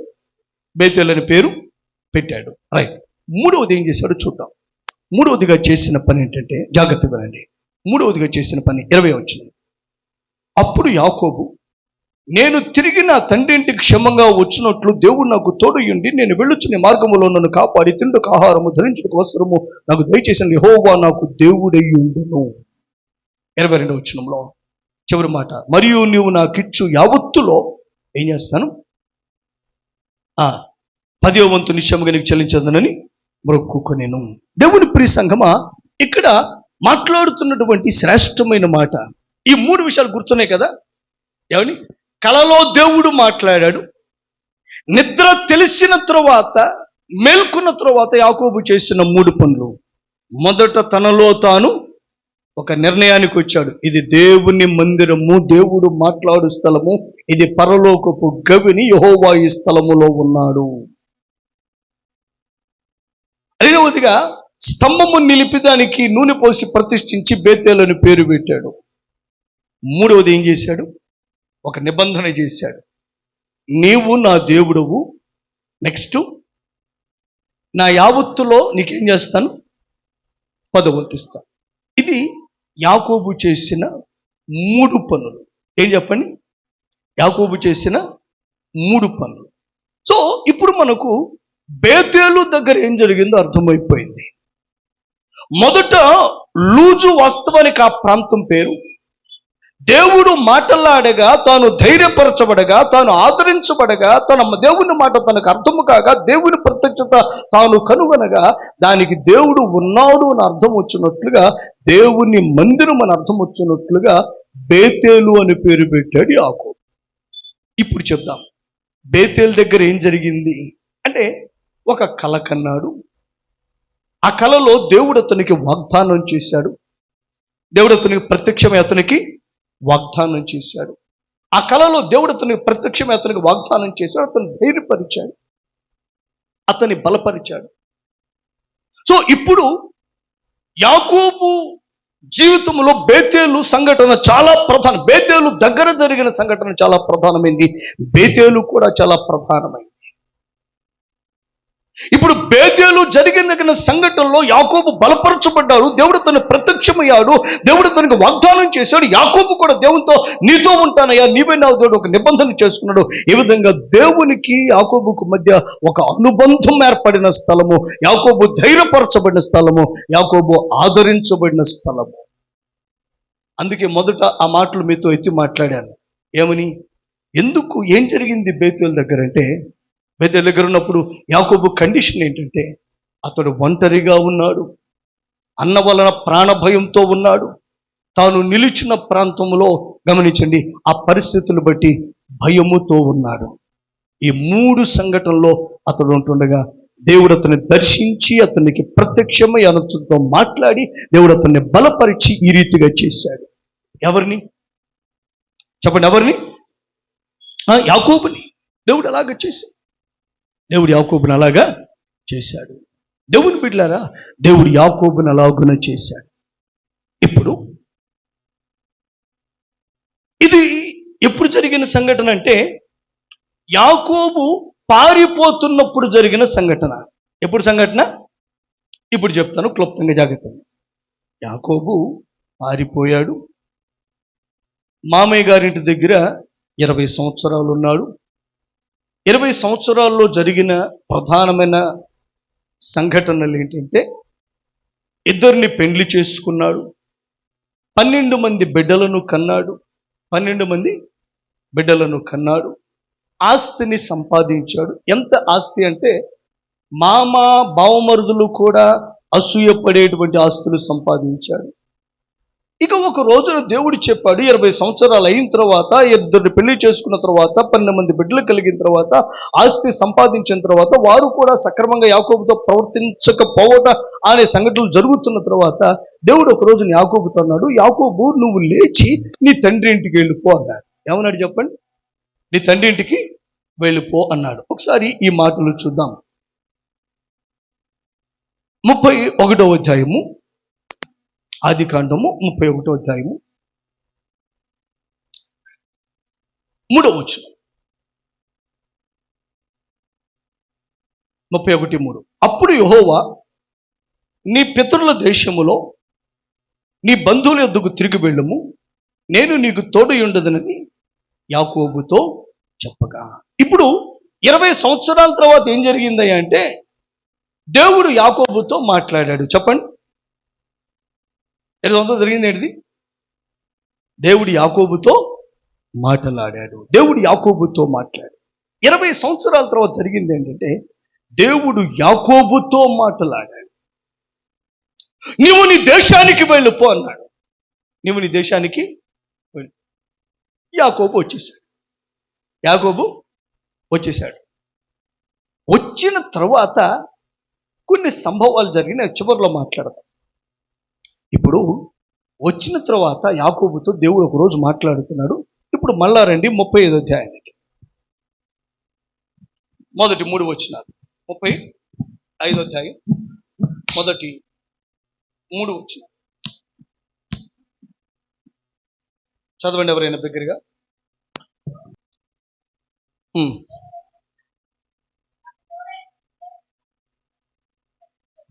రైట్. సో ఇప్పుడు యాకోబు వెళ్ళేటప్పుడు బేతేలు సంఘటన జరిగింది. దేవుడు యాకోబుతో మాట్లాడాడు. యాకోబు నిబంధన చేశాడు. వెళ్ళి 20 సంవత్సరాలు ఉన్నాడు. 20 సంవత్సరముల తదుపరి యాకోబు తిరిగి వచ్చాడు. వచ్చిన తర్వాత ఒక రోజున మళ్ళీ ఎక్కడికి వెళ్ళమన్నాడు చెప్పండి? ఎక్కడికి వెళ్ళమన్నాడు? అది ప్రధానమైంది. అయితే ఎందుకు బేతేలుకు వెళ్ళమన్నాడంటే గనక, మొదట యాకోబు జీవితంలో బేతేలు అంటూ మనం అర్థం చేసుకున్నాం. అయితే దానిని ఆర్డర్లో పెడదాం. బేతేలు యొక్క విశిష్టత ఏమో ఆర్డర్లో పెడదాం. ఇప్పుడు చూడండి 35వ అధ్యాయము మొదటి వచనములో దేవుడు యాకోబుతో, నువ్వు లేచి బేతేలునకు వెళ్ళి అక్కడ నివసించి నీ సహోదరుడైన ఏశావు ఎదుట నుండి నీవు పారిపోయినప్పుడు నీకు కనబడిన దేవునికి. ఇక్కడ బేతేలుకు వెళ్ళు అని చెప్తూ దేవుడు ఒక మాట అంటున్నాడు. ఏశావు ఎదుట నుండి నీవు పారిపోయినప్పుడు నీకు కనబడిన దేవునికి. అంటే దేవుడు ఏమంటున్నాడు? యాకోబు, నీవు ఈ బేతేలు ఏంటి ఎందుకు వెళ్ళాలంటే, ఏశావు ఎదుట నుండి నువ్వు పారిపోయినప్పుడు నువ్వు కనబడ్డానే అని బేతేలు దగ్గర జరిగిందని జ్ఞాపకం చేస్తున్నాడు. ఏంటి దాని అర్థం? యాకోబు ఎదుట నుండి పారిపోవటం అంటే అర్థం ఏంటిది? జాగ్రత్తగా వినాలి. ఏంటయ్యా దాని అర్థం అంటే, ఏశావు ఎదుట నుండి పారిపోతున్నావు అంటే నీవు ఒంటరివై ఉన్నప్పుడు నీకు కనబడ్డాను. స్తోత్రం చెప్పండి. ఏశావు ఎదుట నుండి పారిపోతున్నావు అంటే ప్రాణ భయముతో ఉన్నప్పుడు నేను నీకు కనబడ్డాను. అదే మాట అంటాడు. ఎక్కడికి వెళ్ళాలంటే, ఏ బేతేలు అంటే, నీవు ఒంటరిగా ఉన్నప్పుడు నేను నీకు కనబడి దేవదూతలు కనబడ్డాము, నేను కనబడ్డాము, నీతో మాట్లాడాను. నువ్వు ఒంటరివి కావు, నేను ఉన్నాను, దూతలు నీతో ఉన్నామని నిన్ను ధైర్యపరిచి ఆదరపరిచి నేను ఉన్నాను అని నీకు కనబడ్డాను. చూసావు, నీవు ధైర్యపరచబడిన ఆ బేతేలుకు వెళ్ళు అంటున్నాడు. రెండోది, ఏశావు ఎదుట నుండి నువ్వు పారిపోతున్నప్పుడు అంటే ప్రాణ భయముతో నువ్వు పారిపోతున్నప్పుడు, ప్రాణ భయముతో పారిపోతాడు. నీవు గమనించండి, అన్న ఎక్కడ వస్తాడో చంపుతాడో అని చెప్పి తల్లిదండ్రుల మాటను బట్టి నువ్వు వేగంగా పారిపోతున్నప్పుడు నేను నీకు కనబడ్డానే, నిన్ను దర్శించానే. నీకు భయము లేదులే, నేను నీకు తోడై ఉంటాను, నువ్వు వెళ్ళు, ప్రతి స్థలమును నీతో వస్తాను, మళ్ళీ వెనక్కి తీసుకుని వస్తాను, నేను నీకు తోడుగా ఉన్నాను అని చెప్పి నేను ధైర్యపరిచానే. ఆ బేతేలుకు వెళ్ళు. ఇప్పుడు యాకోబు జీవితంలో బేతేలు ఏంటంటే, తాను ఒంటరినని బాధపడుతున్నప్పుడు దేవుడు నేనున్నాను, నువ్వు ఒంటరివి కావు అని చెప్పి ధైర్యపరిచి ఆదరించి భరోసా ఇచ్చిన స్థలం. తాను ప్రాణ భయము చేత ఉన్నప్పుడు నువ్వు భయపడక్కర్లేదు, నేను నీకు తోడు ఉన్నాను, నువ్వు వెళ్ళు, ప్రతి స్థలమందు కూడా ఇంకను నీకు తోడు ఉంటానని చెప్పి తను ధైర్యపరిచిన స్థలము బేతేలు. ఒంటరితనము పోగొట్టబడిన స్థలము, వాగ్దానము చేయబడిన స్థలము, ప్రాణభయము పోగొట్టబడి ధైర్యము భరోసా పొంది ఉన్న స్థలము, తాను ఒంటరిని కాదు దేవుడు తోడున్నాడని నిరూపించబడిన స్థలము బేతేలు. యాకోబు జీవితంలో దేవుడు అదే అంటున్నాడు, ఆ బేతేలుకు వెళ్ళు. నువ్వు ఒంటరిగా పారిపోతున్నప్పుడు, లేదు నేను నీతో ఉన్నానని, నువ్వు ఒంటరివి కావని సెలవిచ్చానే. నువ్వు ప్రాణభయముతో ఉన్నప్పుడు నువ్వు భయపడని అవసరం లేదు, నేను నీకు తోడు ఉన్నాను, నువ్వు వెళ్ళి ప్రతినిధితో వస్తానని నీతో చెప్పానే. ఇగో నేను దేవదూతలు నేను నీకు తోడు ఉన్నామని నీకు బయలుపరిచానే. ఇదిగో నువ్వు ధైర్యపరచబడినా, నువ్వు బలపరచబడినా, నువ్వు ఆదరించబడినా, నీకు భరోసా ఇవ్వబడినా, నువ్వు తోడు కొరకు వాగ్దానము పొందుకున్నా, ఆ బేతేలుకు వెళ్ళు అంటే దేవుడు అంటున్నాడు, నువ్వు బేతేలుకు వెళ్ళు అని గుర్తు చేస్తున్నాడు. ఎక్కడ నీవు ఆదరించబడ్డావో, ఎక్కడ బలపరచబడ్డావో, ఎక్కడ దేవుడిని కనుగొన్నావో, ఎక్కడ దేవుడు నీతో మాట్లాడాడో, ఆ బేతేలుకు వెళ్ళు అంటున్నాడు. మళ్ళీ చెప్తాను, జాగ్రత్త వినండి. నీవు బలపరచబడిన, ధైర్యపరచబడిన, వాగ్దానములు ఇయ్యబడిన, భరోసా ఇవ్వబడిన, ఒంటరి కాదని నీకు తెలియపరచబడిన, దేవుడు తోడును పొందుకున్న ఆ శ్రేష్టమైన స్థలమునకు నీవు వెళ్ళు, ఆ బేతేలుకు వెళ్ళు. నువ్వే అన్నావు కదా బేతేలని, మళ్ళీ బేతేలుకు వెళ్ళు. మరి ఏం చెయ్యి? బేతేలుకు వెళ్ళు. సో ఇప్పుడు చెప్తున్నాను, దేవుడు బేతేలుకు వెళ్ళమని ఆ బేతేలు దగ్గర ఏం జరిగిందో గుర్తు చేస్తున్నాడు. ఆ మాట విన్నారా? బేతేలుకు వెళ్ళమని దేవుడు ఏం జరిగింది బేతేల్లో? నువ్వు ఒంటరిగా ఉన్నావు, నువ్వు ఒంటరివి కాదని ధైర్యపరచబడ్డావు, నువ్వు ప్రాణభయంతో ఉన్నావు, నేను నీకు తోడు ఉన్నానని వాగ్దానం ఇవ్వబడ్డావు. ఇదిగో నేను ఏమీ లేను అని అనుకుంటున్నావు, నువ్వు ఏం చేయాలి అర్థం కాని స్థితిలో ఉన్నావు, నేను నీకు తోడు నడిపించి వెనక్కి తీసుకొస్తానని గమ్యము తెలియని స్థితిలో, అనిశ్చితిలో ఉండగా నువ్వు ఒక గమ్యము బోధించబడ్డావు. అతి శ్రేష్టమైన స్థలానికి మళ్ళీ వెళ్ళు అంటున్నాడు. మళ్ళీ ఇప్పుడు రెండవది, సో దేవుడు అలాగే చెప్పాడు, దాన్ని జ్ఞాపకం చేసి, ఏశావు ఎదుట నుండి నీవు పారిపోతున్నప్పుడు నీకు కనబడిన దేవునికి అక్కడ బలిపెట్టినట్టు ఆ బేతేలు అంటున్నాడు. అంటే ఏం జ్ఞాపకం చేస్తున్నాడు? నువ్వు ఒంటరిగా ఉన్నప్పుడు నిన్ను దర్శించి నీకు తోడు ఉన్నానని చెప్పిన స్థలము, గమ్యము తెలియని స్థితిలో బోధించబడుతున్నప్పుడు నేను నీతో మాట్లాడి నీకు గమ్యమును బోధించిన ఆ స్థలము, ప్రాణభయంతో ఉన్నప్పుడు నీకు పర్వాలేదు నా తోడు నీకు ఉన్నదని నీకు బోధించబడిన స్థలము, అక్కడికి వెళ్ళంటున్నాడు. ఇప్పుడు దేవుడు ఇలా చెప్పిన తర్వాత ఇప్పుడు యాకోబు తన ఇంటి వారితో మాట్లాడుతున్నాడు. యాకోబు తన ఇంటి వారితో ఏం మాట్లాడుతున్నాడు? యాకోబు తన ఇంటి వారితో, రండి మనం వెళ్ళి అక్కడికి వెళ్దాం. ఎక్కడికి వెళ్దాం చెప్పండి? బేతేలుకు వెళ్దాం. మనం వెళ్ళి అక్కడ బలిపీఠం కడదాం. అక్కడ ఏం కడదాం? బలిపీఠము కడదాం అని చెప్తున్నాడు. అని చెప్తూ ఒక మాట మాట్లాడతాడు, బేతేలు గురించి గుర్తు చేసుకుంటూ. ఏం మాట్లాడతాడంటే ఒకసారి అక్కడ చూడండి, 2వ వచనము. అక్కడ బలిపీఠం కట్టుమని చెప్పగా యాకోబు తన ఇంటి వారితో తన ఇద్దరున్న వారందరితో, మీ ఇద్దరున్న అన్య దేవతలను పారవేసి మిమ్మును మీరు శుచిపరచుకుని మీ వస్త్రములు మార్చుకుని మనము లేచి బేతేలునకు వెళ్ళుదము, నా శ్రమ దినమును నాకు ఉత్తరం ఇచ్చి నేను వెళ్ళిన మార్గమున నాకు తోడయుండని దేవునికి అక్కడ బలిపీఠము. ఏమన్నాడు? నా శ్రమ దినమును నాకు ఉత్తరం ఇచ్చి నేను వెళ్ళిన మార్గము నాకు తోడయుండిన. తలపైకెత్తండి. యాకోబు ఏమన్నాడు?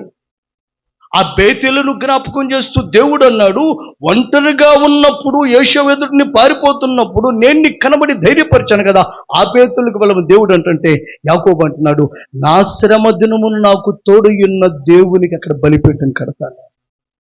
స్తోత్రం చెప్పండి, హల్లెలూయా. ఇప్పుడు బేతేలు గురించి ఏమంటున్నాడు? నా శ్రమ దినమున దేవుడు నాకు తోడు ఉన్నాడు. ఇదిగో నా శ్రమలో నేను ఉండగా, ఏంటా శ్రమ?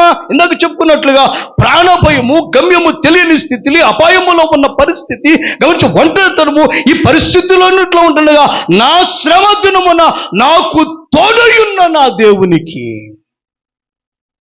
ఇప్పుడు బేతేలు శ్రమలో దేవుని తోడు దొరికిన స్థలమని యాకోబు అంటున్నాడు. నీ ఒంటరితనము పోయిన స్థలము, నీవు ధైర్యపరచబడిన స్థలము, నీకు వాగ్దానము దొరికిన స్థలం అని చెప్పి దేవుడు అంటుంటే యాకోబు అంటాడు, అవునవును, నా శ్రమ దినమున నేను దేవుడు నాకు ప్రత్యక్షమై నా శ్రమను పోగొట్టినటువంటి ఆ స్థలము. ఇప్పుడు ఎలా చెప్తున్నాను, ఏమిటి బేతేలు అని అంటే, గమనించండి, తన ఒంటరితనములో ఉన్నప్పుడు నువ్వు ఒంటరివి కాదు, నేను దూతలు నీతో ఉన్నాము అని ఒక ధైర్యం ఇచ్చి భరోసా ఇవ్వబడిన స్థలము. ఏం జరగబోతుందో తెలియని ఒక అగమ్య గోచరమైన పరిస్థితుల్లో ఉంటుండగా, నేను నీకు తోడై ఉంటాను, నువ్వు వెళ్తావు, నీ తిరిగి వస్తావని దేవుని చేత ఒక వాగ్దానం ఇవ్వబడిన స్థలము. ఇప్పుడు యాకోబు అంటాడు, నా శ్రమ దినమున నాకు తోడయుండిన, ఏమంటాడు యాకోబు చూడండి, నా శ్రమ దినమున నాకు ఉత్తరం ఇచ్చి నేను వెళ్ళిన మార్గమున నాకు తోడయుండిన దేవునికి అక్కడ బలిపీఠము కట్టేదనని చెప్పండి. నా శ్రమ దినమున నాకు ఉత్తరం ఇచ్చిన దేవుడు. చెప్పండి, నాకు ఉత్తరం ఇచ్చిన దేవుడు. జాగ్రత్తగా మాట్లాడు, నా శ్రమ దినమున నాకు ఉత్తరం ఇవ్వబడింది. బేతేలు దగ్గర శ్రమకు సమాధానం ఇవ్వబడింది. శ్రమలో నుండి విడుదల దొరికింది, శ్రమలో క్షేమము దొరికింది యాకోబుకు బేతేలు దగ్గర అంటున్నాడు. దేవుడు ఒక విషయాన్ని జ్ఞాపకం చేశాడు. బేతేలు దగ్గర ఏం జరిగిందో ఆ తర్వాత యాకోబు కూడా బేతేలు దగ్గర ఏం జరిగిందో జ్ఞాపకం చేశాడు. దేవుడేమో నీ ఒంటరితనం పోగొట్టబడింది, నీకు వాగ్దానము చేయబడింది, నీకు ధైర్యం వచ్చింది అని దేవుడు అంటే యాకోబు, అవునవును, నా శ్రమ దినములో నాకు ఉత్తరం దొరికింది, నా శ్రమ పోగొట్టబడిందని యాకోబు అంటున్నాడు. సో ఈ రెండు మాటలు బేతేలు యొక్క విశిష్టతలు మనకు తెలియపరుస్తున్నాయి. ఏం చెప్పండి, బేతేలు యొక్క విశిష్టతలు. ఇంకో మాట కూడా చూద్దాం. బేతేలు యొక్క విశిష్టత 31వ అధ్యాయము 13వ వచనం. 31వ అధ్యాయం 13వ వచనం. నీవెక్కడ స్తంభము మీద నూనె పోసితువో, ఎక్కడ నాకు మొక్కుబడి చేసితువో, ఆ బేతేలు దేవుడు నేనే. ఇప్పుడు నీవు లేచి ఈ దేశములో నుండి బయలుదేరి నీవు పుట్టిన దేశం తిరిగి వెళ్ళమని నాతో చెప్పాడు. తలపైకి బేతేలుకు వెళ్ళమన్నప్పుడు లేదా తన దేశానికి వెళ్ళమన్నప్పుడు ఏం జరిగిందో చెప్తున్నాడు.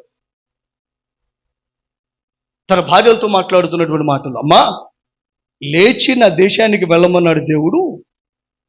ఆ చెప్తూ ఇలా అన్నాడు నాతో, నువ్వు ఎక్కడ మొక్కుబడి చేశావో చూడండి, ఏమంటాడు, నువ్వెక్కడ స్తంభం మీద నూనె పోసి ఎక్కడ నాకు మొక్కుబడి చేసివో ఆ బేతేలు దేవుడు నేనే, నువ్వు లేచి దేశంలో నుండి బయలుదేరిపోయాడు. ఇప్పుడు బేతేలు విశిష్టత ఏమంటే కనుక, ఎక్కడ నీవు నాతో మొక్కుబడి చేసావో అక్కడికి వెళ్ళు. ఎక్కడ మొక్కుబడి చేసావు అక్కడికి. ఏమిటి యాకోబు జీవితంలో బేతేలు విశిష్టత అంటే, దేవునితో మొక్కుబడి చేసిన స్థలం. ఏం చెప్పండి, దేవునితో ఒక నిబంధన చేసుకున్నది, లేదా దేవునితో తన జీవితాన్ని కట్టుకున్న స్థలం. దేవునితో తన జీవితాన్ని కట్టుకున్న. సో బేతేలు దగ్గర ఏం జరిగిందో ఈ 3 సంఘటనలు 3 మాటలు మాట్లాడుతున్నాయి. చాలా జాగ్రత్తగా వినాలి. ఏం జరిగింది బేతేలు దగ్గర? ఏం జరిగిందంటే, నంబర్ 1, ఏశావు ఎదుట నుండి నీవు పారిపోతున్నప్పుడు నీకు కనబడ్డాను. అంటే దేవుడు ఎలా అంటున్నాడు, నీవు ఒంటరివై ఉన్నప్పుడు, నీవు పారిపోతున్నప్పుడు నేను నీకు తోడయ్యుండి నీతో మాట్లాడి, నీవు ఒంటరివి కావు, నేను నీతో ఉన్నాను అని దేవుడు చెప్పి అతన్ని ధైర్యపరిచి బలపరిచాను అని దేవుడు చెప్పినట్లుగా దేవుడు మాట్లాడుతున్నాడు. బేతేలు దగ్గర యాకోబు ధైర్యపరచబడ్డాడు, బలపరచబడ్డాడు, వాగ్దానం ఇయ్యబడ్డాడు. యాకోబు అంటాడు, ఇదిగో నా శ్రమ దినమున నాకు తోడయుండి నాకు ఉత్తరం ఇచ్చిన ఆ బేతేలుకు వెళ్దాం అంటే యాకోబు అంటాడు, నా శ్రమ పోగొట్టబడింది. నేను అపాయములో ఉన్నాను అని అనుకుంటూ ఉంటుండగా నా అపాయము తొలగించబడి నా శ్రమ దినము నాకు ఉత్తరము సమాధానం ఇచ్చాడు, వాగ్దానము చేశాడు, వెళ్ళవలసిన మార్గమును గమ్యమును నాకు బోధించాడు బేతేలు దగ్గర. మూడవది, ఆ బేతేలు దగ్గర నేను దేవునితో మొక్కుబడి చేసుకున్నాను. ఏం చేశాను చెప్పండి? దేవునితో ఒక మొక్కుబడి చేసుకున్నాను. ఇప్పుడు ఈ మూడు ఒక దగ్గర పెడదాం. ఏ మూడు? యాకోబు జీవితంలో బేతేలు దగ్గర జరిగిన సంఘటనలు, బేతేలు దగ్గర దేవుడు అతనికి చేసిన సంఘటనలు. మొట్టమొదటిది ఏంటిదంట? ఒంటరితనం పోగొట్టబడింది, వాగ్దానము ఇవ్వబడింది, ధైర్యపరచబడి ఒక భరోసా దొరికింది. రెండవది, నా శ్రమ దినము నాకు ఉత్తరం ఇచ్చాడు అంటే నాకు సమాధానం ఇచ్చాడు. నేను ఎక్కడికి వెళ్ళాలో, ఎలా రావాలో, తిరిగి ఏమవుతుందో నా జీవితంలో, నా శ్రమ దినము పోగొట్టబడి నేను నడవలసిన మార్గము నాకు బోధించబడి నాకు ఒక తోడు దొరికి నా శ్రమ దినం పోగొట్టబడింది బేతేలు దగ్గర. ఇప్పుడు బేతేలును గుర్తు చేసుకుంటూ దేవుడు ఒకటి జ్ఞాపకం చేశాడు, యాకోబు తనకు తానుగా ఇంకోటి జ్ఞాపకం చేసుకుంటున్నాడు. దేవుడు 31వ అధ్యాయం ఇంకోటి చెప్పాడు, నువ్వు అక్కడ నిబంధన కూడా చేసావు కదా, అక్కడికి వెళ్ళని దేవుడు చెప్తున్నాడు, తన భార్యతో చెప్తున్నాడు. యాకోబు దగ్గర ఈ మూడు జరిగినాయి. ఇప్పుడు దేవుడు అన్నాడు, ఇది జరిగిన తర్వాత 20 సంవత్సరాల తర్వాత దేవుడు అన్నాడు, నువ్వు మళ్ళీ బేతేలుకి వెళ్ళమన్నాడు. ఏమన్నాడు చెప్పండి? గట్టిగా చెప్పాలి, మళ్ళీ బేతేలుకు. సో ఇప్పుడు ఎందుకు మళ్ళీ బేతేలుకు వెళ్ళమన్నాడు అర్థం కావాలంటే ఇంకొక 2 విషయాలు మన మనసులో తెచ్చుకోవాలి. ఆ 2 మీతో మాట్లాడతాను. ఒకటి, ఒకసారి రండి, 32వ అధ్యాయము 11వ వచనం. నా సహోదరుడైన ఏశావు చేతి నుండి దయచేసి నన్ను తప్పించుము, అతడు వచ్చి పిల్లలతో తల్లిని నన్ను చంపునేమో అని అతనికి భయపడుచున్నాను. తల్లుల పైకెత్తండి. తిరిగి వస్తున్నప్పుడు జరిగిన సంఘటన ఎక్కడి నుండి? మామగారి ఇంటి నుండి 20 సంవత్సరాల తర్వాత తిరిగి వస్తున్నప్పుడు జరిగిన సంఘటన ఏంటంటే 11వ వచనం చివరి మాట, నేను భయపడుతున్నాను అంటున్నాడు. ఏం చెప్పండి? నేనేం చేస్తున్నాను? ఎందుకు భయపడుతున్నాడు? ఆ మాట కూడా చెప్పాడు, అన్నకు భయపడుతున్నాను అన్నాడు. ఏమన్నాడు చెప్పండి గట్టిగా? నన్ను చంపునేమో అని అతనికి భయపడుతున్నాను. సో తిరిగి వస్తూ యాకోబు ఒక ప్రార్థన చేస్తున్నాడు దేవునికి, అయ్యా నా అన్నకు నేను భయపడుతున్నాడు, నన్ను, నా పిల్లలను, తల్లులను చంపుతాడేమో అని భయపడుతున్నాడని తాను భయపడి ప్రార్థన చేస్తున్నాడు. జాగ్రత్త వినాలి. యాకోబు తిరిగి వస్తూ భయపడ్డాడు. భయపడి ఏం చేస్తున్నాడు? ప్రార్థన చేస్తున్నాడు. భయపడి. సో ఇలాగ ఎందుకు భయపడుతున్నాడు మీరు చెప్పాలి ఇప్పుడు నాకు. ఎందుకు భయపడుతున్నాడు? అన్న చంపుతాడేమో అని భయపడుతున్నాడు. రైట్, ఇంకోటి చూపిస్తాను. 34వ అధ్యాయము 30వ వచనం. అప్పుడు యాకోబు షిమ్యోనును లేవీని చూచి, మీరు నన్ను బాధపెట్టి ఈ దేశ నివాసులైన కనానీయులలోను పెరిచీయులలోను అసహ్యునుగా చేసితిరి. నా జనసంఖ్య కొంచెమే, వారు నా మీదికి గుంపుగా వచ్చి నన్ను చంపెదరు, నేను నా ఇంటి వారును నాశనమగుదమని చెప్పాను. తలపైకెత్తారు. ఇప్పుడు 32వ అధ్యాయములో అన్నకు భయపడ్డాడు. 34వ అధ్యాయములో పెరిజీయులకు కనానీయులకు భయపడుతున్నాడు. ఎవరికి భయపడుతున్నాడు చెప్పండి? పెరిజీయులకు ఎందుకు భయపడుతున్నాడు? తిరిగి వచ్చిన తర్వాత జాగ్రత్త వినాలి. 32వ అధ్యాయములో 20 సంవత్సరాల క్రితము అన్న చేసిన మోసం అన్నకి ఇంకా జ్ఞాపకం ఉందేమో, అందువల్ల నన్ను చంపుతాడేమో అన్నగా భయపడ్డాడు. దేవుడు దాన్ని అక్కడతో సాల్వ్ చేసి నేనున్నానులే, నువ్వు భయపడొద్దు అని అతను ఆశీర్వదించి అతని పేరు మార్చి అతను దీవించాడు. మొత్తానికి ఆ విషయం పట్ల కొంత ధైర్యం వచ్చింది. ఇప్పుడు మరలా ఇంకొక సంఘటన జరిగింది. మళ్ళీ భయపడుతున్నాడు యాకోబు. మీరు బాగా వినాలి. 32వ అధ్యాయంలో భయపడ్డాడు. ఎవరికి భయపడ్డాడు? గట్టిగా చెప్పండి. అడిగినప్పుడు సమాధానం చెప్పండి గట్టిగా. ఎవరికి భయపడ్డాడు? ఫైన్. నెక్స్ట్ 34వ అధ్యాయంలో ఎవరికి భయపడుతున్నాడు? కనానీయులకు. అంటే ఆ ఏ దేశం తండ్రి దేశం అని చెప్పాడు, అక్కడికి వచ్చిన తర్వాత ఆ స్థానికులకు భయపడుతున్నాడు. వారు వచ్చి నన్ను చంపేదరేమో అని భయపడుతున్నాడు. వారు వచ్చి నన్ను చంపేదరేమో అని భయపడుతున్నాడు యాకోబు. వారు వచ్చి నన్ను చంపేదరేమో అని యాకోబు భయపడుతున్నాడు. ఎందుకు భయపడుతున్నాడు చెప్తా వినండి. వచ్చిన వెంటనే జరిగింది ఏంటంటే, దేవుడు వెళ్ళమన్నాడు వచ్చాడా, సొంతంగా వచ్చాడా? వెళ్ళమన్నాడు వచ్చాడు. వచ్చిన తర్వాత జరిగింది ఏంటంటే, 11 మంది తర్వాత ఒకటే కూతురు. 11 మంది తర్వాత ఒకటే కూతురు. తర్వాత 12వ పుట్టాడు. సో ఒకటే కూతురు దీన. వారు ఆ ప్రాంతానికి కొత్తగా వచ్చారు. ఆ దేశపు కుమార్తెలను చూడవెళ్ళి వాళ్ళతో ఫ్రెండ్షిప్ చేసుకోవడానికి వెళ్ళింది. అప్పటి స్థానిక రాజు కుమారుడు ఆమెను ఇష్టపడి ఆమెను పాడు చేశాడు. యాకోబు కొడుకులు మందలం మేపుతూ ఉండగా వాళ్ళు పిలిపించాడు. అరే మీ చెల్లికి ఇట్లా జరిగిందిరా అన్నాడు. నాన్నతో చెప్పలేదు కానీ వాళ్ళల్లో వాడు మాట్లాడుకుని కపటము చేత ఆ రాజకుమారుణ్ణి అక్కడున్న వాళ్ళందరినీ చంపేశారు. ఎవరు? అన్నలు, చెల్లిలు. ఇప్పుడు యాకోబు మళ్ళీ భయపడుతున్నాడు. అరే నేనేదో సమాధాన పడతారు, మీరు సలహా చెప్తారు, నేను ముసలోడిని అయిపోయిన మీ కుర్రోళ్ళు ఉన్నారు, ఏం చేస్తారు చెప్తానంటే మీరు ఇంకా ఘోరం చేశారు పరిస్థితులు. నాకు భయం వేస్తుంది. వాళ్ళు వచ్చి నన్ను చంపుతారు, వాళ్ళు వచ్చి నన్ను చంపుతారు అని యాకోబు భయపడుతున్నాడు. సో వచ్చేటప్పుడు అన్నకు భయపడ్డాడు. దేవుడు సర్ది చెప్పాడు. మళ్ళీ ఒక సంఘటన జరిగింది. మళ్ళీ ఇప్పుడు స్థానికులైన కనానీయులకు పెరిజ్జీలకు భయపడుతున్నారు. ఇది 34లో జరిగింది. ఇక 35లో మాట్లాడుతా లాభం లేదు. నువ్వు బేతేలికి ఏమన్నాడు చెప్పండి? నువ్వేం చేయాలి? బేతేలికి వెళ్ళి. ఎందుకంటున్నాడు? తాను భయముతో ఉండగా ప్రభు మాట్లాడుతున్నాడు. యాకోబు నువ్వు మర్చిపోయావా?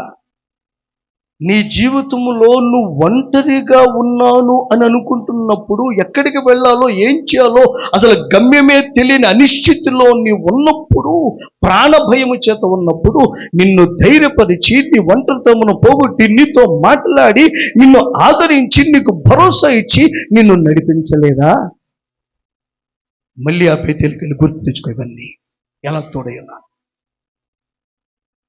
ఇప్పుడు యాకోబు అంటున్నాడు, అయ్యా నాకు భయం వేస్తుందంటే అంటున్నాడు, నీ శ్రమ దినమున నీకు ఉత్తరం ఇచ్చి నీకు వాగ్దానములు చేసి నిన్ను ధైర్యపరిచి నీతో మాట్లాడలేదా? ఆ బేతేలుకు వెళ్ళావు. ఇప్పుడు మూడవది, నువ్వు నాతో నిబంధన చేసావుగా, నేను నీ దేవుడును, నేను నీకు దశమ భాగం ఇస్తానని చెప్పావు కదా, ఇగో ఆ నిబంధన చేసుకున్న స్థలానికి వెళ్ళు. ఒకసారి అవన్నీ గుర్తు తెచ్చుకో. ఒకప్పుడు నువ్వు భయములో ఉన్నప్పుడు, నువ్వు ఒప్పుడు ఒంటరి ఉన్నప్పుడు, ఒకప్పుడు అపాయములో ఉన్నప్పుడు, ఒకప్పుడు నువ్వు ఏమీ లేదన్నప్పుడు, గమ్యం తెలియనప్పుడు ఎలా నిన్ను ఆదరించి నీకు ప్రత్యక్షమయ్యి నీకు కనబడి నీకు ఉత్తరం ఇచ్చి నేను నీతో మాట్లాడి నువ్వు నాతో నిబంధన చేసి ఈ సంభాషణ జరిగింది, దానికి నువ్వే పేరు పెట్టావు బేతేలని. ఆ బేతేలకు వెళ్ళు. ఇవన్నీ జ్ఞాపకం తెచ్చుకో. స్తోత్రం చెప్పండి. హల్లెలూయా. ఇప్పుడు దేవుడు ఏం మాట్లాడుతున్నాడయ్యా ఎవరితో? యాకోబుతో. అంటే యాకోబు భయపడుతున్నప్పుడు, యాకోబా ఒకప్పుడు ఇదే పరిస్థితులు, ఎందుకంటే దారుణమైన పరిస్థితుల్లో నీతో మాట్లాడాను, నీకు ఉత్తరం ఇచ్చాను, నిన్ను ధైర్యపరిచాను, నీ ఒంటరితనాన్ని పోగొట్టాను, నేను నీతో మాట్లాడాను, నువ్వు నాతో నిబంధన చేసావు, ఇవన్నీ మర్చిపోయి మళ్ళీ భయపడుతున్నావు. అందుకని 34వ అధ్యాయం చివరిలో భయపడినప్పుడు 35లో దేవుడు అన్నాడు, బేతేలుకు వెళ్ళి ముందు బలిపీఠం కట్టు. స్తోత్రం చెప్పండి. హల్లెలూయా. అని బేతేలుకి అర్థం ఏంటి? ఎందుకు మాట్లాడుతున్నాడు? ఆ ఊరి పేరేంటి చెప్పండి? ఆ ఊరి పేరేంటిది? లూజు. కానీ ఈయనేం పేరు పెట్టాడు అక్కడ ఆ లూజులో? బేతేలు. ఇప్పుడు దేవుడు అంటాడు, నువ్వు కదయ్యా దేవుడి మందిరం ఉంది, నేను నీకు కనపడ్డానని. మరి మర్చిపోయావా దేవుని మందిరం? ఎక్కడ నీ ఒంటరితనం పోగొట్టబడిందో, ఎక్కడ నీ ప్రాణభయం పోగొట్టబడిందో, ఎక్కడ నీకు గమ్యము బోధించబడిందో, ఎక్కడ నీకు వాగ్దానం చేయబడిందో, ఎక్కడ నీ జీవితానికి ఒక దారి కనపరచబడిందో ఆ స్థలం ఇంకా ఉన్నది. దానికి అప్పుడు బేతేలు అన్నావు, ఇప్పుడు మర్చిపోయావు. మళ్ళీ బేతేలుకు వెళ్ళి బలిపీఠం కట్టు. బేతేలుకు వెళ్ళి ఏం చేయి? బలిపీఠం. నేను ముగిస్తున్నాను, చాలా జాగ్రత్తగా ఈ మాటలు వినాలి. ఏమంటే కనుక దేవుడు 35 అధ్యాయులు ఏం చేస్తున్నాడంటే యాకోబుకు బేతేలు జ్ఞాపకం చేస్తున్నాడు. ఏం చేస్తున్నాడు చెప్పండి? దేవుని ప్రియబిడ్డలారా, ఎందుకు ఈ మాట చెప్తున్నానంటే దేవుడు యాకోబుతో ఏం మాట్లాడుతున్నాడంటే దేవుని మందిర విశిష్టతను జ్ఞాపకం చేస్తున్నాడు. యాకోబు అన్నాడు, నా అన్నకు భయపడతానన్నాడు. మళ్ళీ వచ్చి వాళ్ళని చంపుతా, నాకు భయం వేస్తుంది అన్నాడు. దేవుడు అన్నాడు, యాకోబు నువ్వు ఇంకా మారలేదా అంటే? మారలేదని కాదు, కానీ మర్చిపోయావయ్యా నువ్వు. ఒకప్పుడు ఇంతకంటే ఘోరమైన భయాల్లో ఉన్నప్పుడు నేను నీతో మాట్లాడాను, నిన్ను ధైర్యపరిచాను, నీకు కనబడ్డాను, నీకు ప్రత్యక్షమయ్యాను, నీకు ఉత్తరం ఇచ్చాను, నీకు వాగ్దానం చేశాను, నేను ధైర్యపరిచి నీకు భరోసా ఇచ్చి నిన్ను ఆదరించగా అవన్నీ మర్చిపోయి మళ్ళీ భయం అన్నావు. లాభం లేదు, మళ్ళీ ఒకసారి అక్కడికి వెళ్ళావు, అవన్నీ గుర్తు చేసుకో. మళ్ళీ ఒకసారి ఏం చేయి నువ్వు అనగా, తాను భయములో ఉన్నప్పుడు, ఇబ్బందులో ఉన్నప్పుడు దేవుని మందిరం యొక్క ప్రాముఖ్యతను ఎత్తి చెప్తున్నాడు. నువ్వు మందిరానికి వెళ్ళు, బలిపీఠం కట్టు. స్తోత్రం చెప్పండి, హల్లెలూయా. నువ్వు కదా ఇక్కడ దేవుడు ఉన్నాడనండి, నువ్వు కదా ఇక్కడ దేవుడు నాతో మాట్లాడాడనండి, నువ్వు కదా ప్రభా నేను నీతో ఉంటాను, నాకు దొరికావు, నువ్వు కదా దేవుని మందిరం అంది, నువ్వు కదా ఇది పరలోపు గవిన అంది. మరి మర్చిపోయావా? నీ భయములో ఉన్న ఇబ్బందులో ఉన్నావు. అయితే నువ్వు గుర్తుపెట్టుకోవాల్సింది, నీ భయములో ఇబ్బందులలో దేవుని మందిరాన్ని గుర్తుపెట్టుకుని మళ్ళీ బేతేలుకు వెళ్ళి బలిపీఠం కట్టుకో, అన్ని సర్దుమణుగుతాయి. స్తోత్రం చెప్పండి, హల్లెలూయా.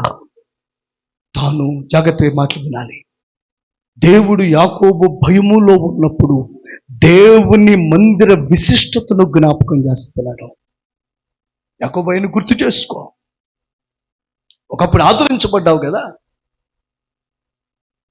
ఒకప్పుడు ధైర్యపరచబడ్డావు కదా, ఒకప్పుడు మార్గం బోధించబడ్డావు కదా, ఒకప్పుడు వాగ్దానం చేయబడ్డావు కదా. ఇవన్నీ గుర్తు తెచ్చుకోవయ్యా. మళ్ళీ బేతేలుకు వెళ్ళి బలిపీఠం కట్టునేవో. ఒకప్పుడు ఇదే బేతేలు దగ్గర నీతో మాట్లాడా, మళ్ళీ భయం అన్నావు, మళ్ళొకసారి వెళ్ళావు. రోజున దేవుని బిడ్డలమైన మనకు పాఠము, ఒకవేళ ఇంక నువ్వు భయములో మరొకసారి ఇబ్బందులో ఉన్నట్లయితే ప్రభు నీతో మాట్లాడుతున్నాడు. ఏంటి కంగారు? ఒకప్పుడు ఇదే ఒంటరితనంలో ఉన్నప్పుడు నిన్ను ఆదరించలేదా? ఇదే భయములో ఉన్నప్పుడు తోడై ఉండలేదా? ఇదే ఇబ్బందుల్లో నిన్ను ఆదుకోలేదా? నిన్ను ధైర్యపరిచి బలపరచలేదా? ఒకప్పుడు ఇదే పరిస్థితుల్లో నీతో మాట్లాడి నీ జీవితాన్ని కట్టలేదా? మళ్ళీ ఎందుకు భయపడుతున్నావు? మళ్ళీ నీవన్నావే ఒకప్పుడు పలానా దేవుని దగ్గర పలానా దేవుడు మాట్లాడగా పలానా దేవుని స్థలంలో ఆదరించబడ్డాని. మళ్ళీ ఆ దేవుని దగ్గరకు మళ్ళా ఆ యొక్క రూట్స్లోకి వెళ్ళు, మరలా ఆ పునాదుల దగ్గరికి వెళ్ళు. ప్రభు అన్నాడు, మళ్ళీ ఒకసారి అవన్నీ జ్ఞాపకం చేసుకో, మళ్ళీ బేతేలుకు వెళ్ళి మళ్ళీ ఒకసారి బలిపీఠం కట్టుకో, మళ్ళీ నీకు అన్నీ వచ్చేస్తాయి.